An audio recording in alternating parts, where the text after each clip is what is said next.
Hello, lovely booktubers. Welcome back to my channel, Raina Read Stuff. I'm Debs. This is the Book Shack. It's Sunday.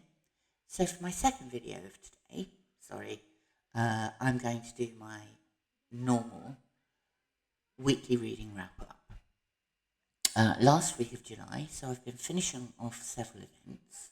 I did mean to put some videos together yesterday, but I have been completely obsessed with watching the Olympics, and that's likely to continue until it finishes. July has been a great reading month. I've thoroughly enjoyed it. So many events going on that were brilliant. Now, you will know, if you've been to this channel before, in the last 2 months, that a group of us have been reading Ulysses by James Joyce. It has taken us 2 months. The core group, is Greg at Another Bibliophile Reads, Alan at Big Hard Books and Classics, Will at Will Chambers, Roy at Roy Reads Anything, and Pat at Book Chat with Pat. Last night we had our very last catch up because we all finished it last weekend, there and thereabouts, to discuss what we thought of the final 3 episodes. Greg has now put that onto his channel, and I'll post a link on my community page if anybody is interested. Second up for events this month was Rogue July, which was the brainchild of Roy at Roy Reads Anything, and that was reading Hugh Walpole, a largely forgotten English author who was writing in the 1930s, but he wrote what we were reading was a historical novel. It was called Rogue Herries. It was set in the Lake District. I have previously discussed what I thought about it. I loved it. And last week I mentioned that I'd also read some of his short stories. I still haven't finished the second book in the Herries Chronicles series. There are 4 and 2 prequels. The second book is called Dude Paris, and midway through that, actually, I'm at the beginning of that. Then, Rocket Summer. My book of choice this week for Rocket Summer is one of my favourite authors, and that's John Wyndham. I read Chucky, and Chucky is about a young boy. I think he's 11. He has been adopted into a family and has grown up with a little sister, and he starts hearing voices. And his parents are a bit worried because his sister had an imaginary friend who proved herself to be a complete pain in the backside, and they're hoping they're not in for another episode of this. But the voice he hears, one specific voice, he calls Chucky. He's not sure whether it's male or female. He does know that it comes from a long way away. And it's about how they cope with this and how they determine what it is that he's actually experiencing. I'm not going to tell you what he's experiencing in case you haven't read it and you want to, because it's really good. And it was written in the 60s, which was the prompt for this week's Rocket Summer. I will put all the information about all the events down below, but Rocket Summer is the brainchild of Michael K. Vaughan, and there are several co-hosts, all of whom have been putting out some really interesting videos about classic science fiction over the last month, which I've thoroughly enjoyed. Giallo July, I read The Murder of Roger Ackroyd by Agatha Christie, and this is one of my favourite Agatha Christie novels.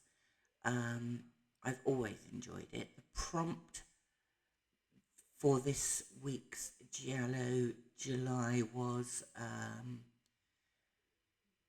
to read a book with a violent word in the title. Murder sounds pretty violent to me. And Agatha Christie was actually one of the authors of the Giallo books that were originally published in Italy. And so I felt very justified in rereading it. It's a great story. A guy who owns a big country home, is very rich, is murdered. His body is found by the butler and the local GP. The local GP had been asked to call on him earlier in the day. Several other people believe they had heard or spoken to him after that. He has a wayward son who suspicion falls upon, and it's just a very good classic crime novel from Miss Christie. It does feature Hercule Poirot, this one. Hercule Poirot has just retired and has moved into a house next door to the GP and his sister to enjoy his retirement. But he gets roped in to try and discover what has happened. Now, there's been several events that are lasting all summer.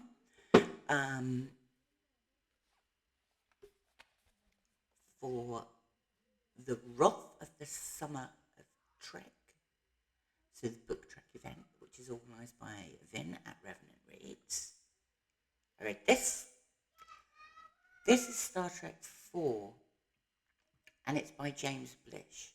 I read Star Trek 1 by James Blish at the beginning. I think that was the first Star Trek book I read. I didn't rate it very highly, and then Vin told me that James Blish had actually written it blind from scripts that he'd been sent that weren't even the most up-to-date scripts, and he'd never seen the programme, and so the fact that it was a bit wooden is entirely understandable, really. By book 4, he must have seen it. This is much better. It still deals with chapters of the original series. Pat from Book Chat with Pat pointed out the other day in one of her videos that the first book, Star Trek 1, is actually dedicated to Harlan Ellison. This one is dedicated to Donna Woodman and the other new English Star Trek fans.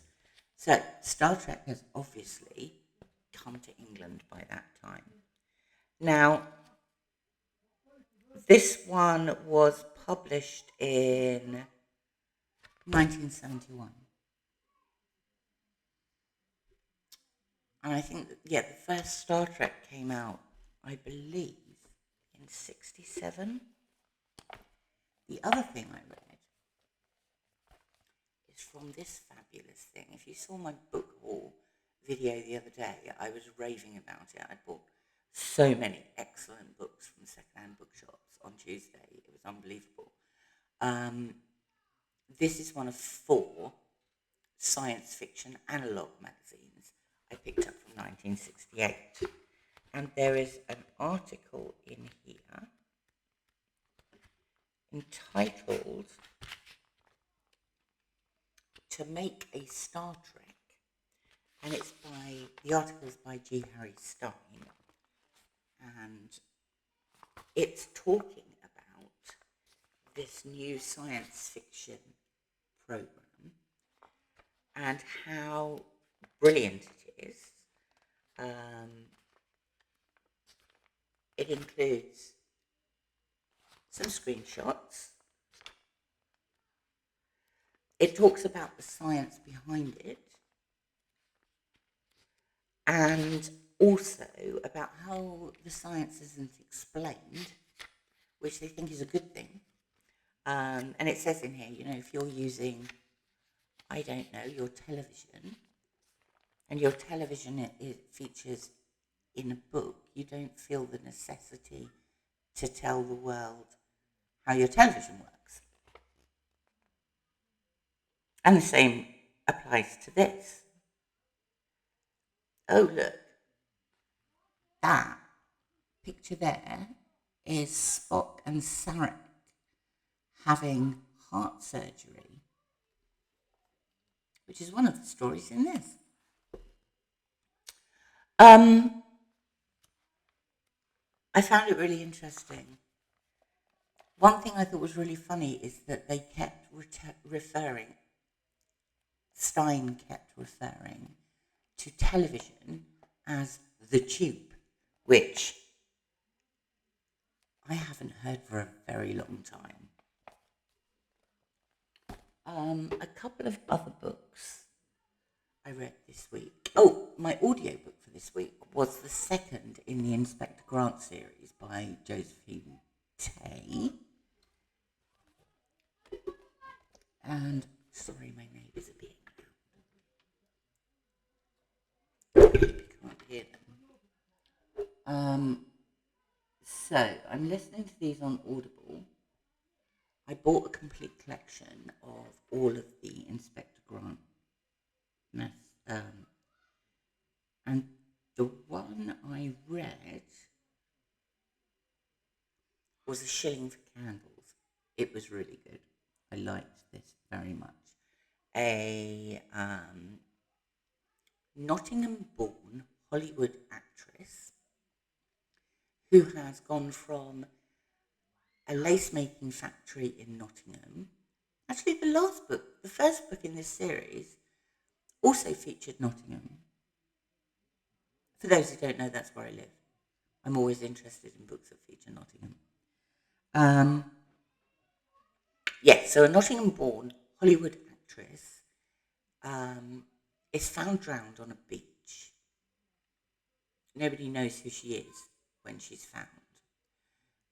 She has been staying in a cottage with a man who not only doesn't know her full name, but has never met her before he moved into the cottage with her the previous week. First they think she's drowned, but then they discover a button tangled up in her hair and it looks as though she's been murdered. She's married to quite an eccentric member of the English aristocracy who, although their marriage is quite happy, they spend most of their time apart because she's making films and he's a bit of an adventurer and likes to go off exploring places. But he actually returned to England the night before she died. And suspicion falls on the lodger, her husband, a musical composer who's composed music for her films, and lots of other people along the way. It's there are a lot of twists and turns, but there's also a lot of humour in Josephine Tay's writing. I really enjoy them. So I've moved straight on to the next one, which is called The Franchise Affair. Midway through at the moment, just as good as the others. Very much enjoying myself reading them.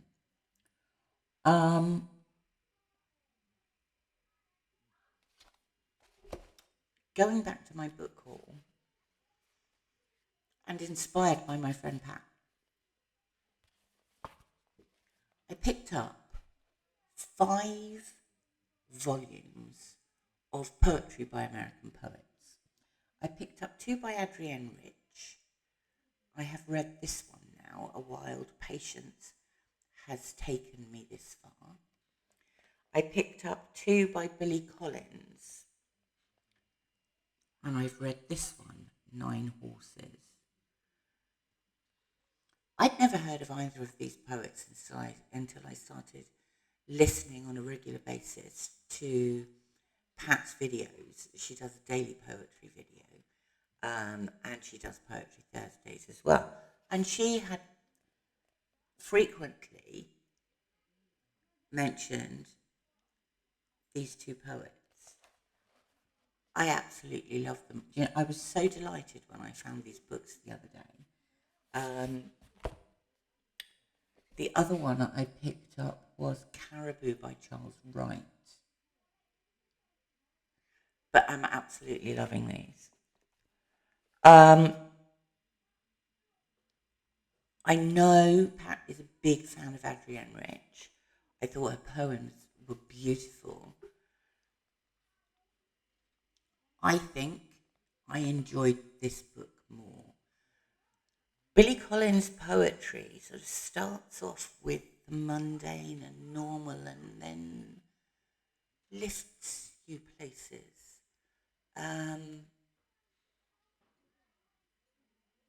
going to read them both again. Poetry needs to be read more than once, doesn't it, I think, to really get to grips with it. Have I read anything else this week? I don't know that I have, but I've had a lovely week. There's a couple more bits and pieces. Oh, actually, I've started an Arthur C. Clarke book that's on the table out in the garden, and I can't for the life of me remember what it's called.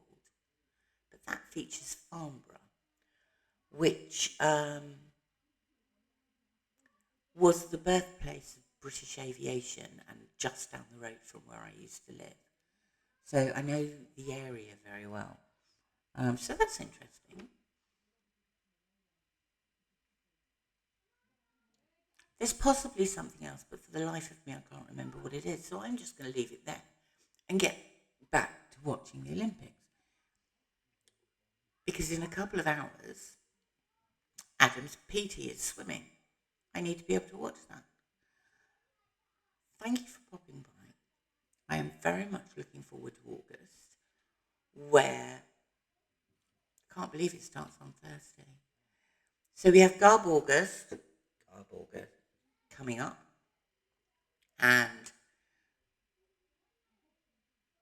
the only other event I'm taking part in will be Faulkner in August, where there is a group read of As I Lay Dying. I've never read any Faulkner before, and I'm very much looking forward to it.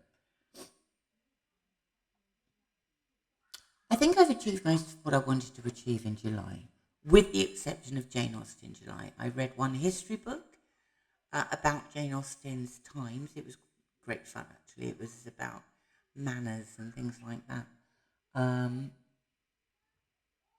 I was never going to read Sense and Sensibility. I was going to read Mansfield Park instead. I didn't. I've read them all before anyway, so I'm really not that concerned about it. So, coming up for August, we have a continuation of The Summer of Sport, The Wrath of the Summer of Trek, and The Big Books of Summer, and also, obviously, Historathon, which is all year, and 24 and 24, the Banned Books Challenge, which is also all year. Ulysses counts, by the way. I was very pleased with that. And also it counts as a big book of summer because it was huge. So yes, rather than having 5 events at the top of my chalkboard that are happening during the next month, there's only going to be 2, but they're going to be pretty full on. So I hope you've had a wonderful reading month, week, whatever. Thank you for popping by. It's always lovely to see you. Leave a comment on what you think of the books I've read or what you're reading. It's always lovely to hear from you. Thank you for watching. I shall speak to you very soon. Goodbye for now.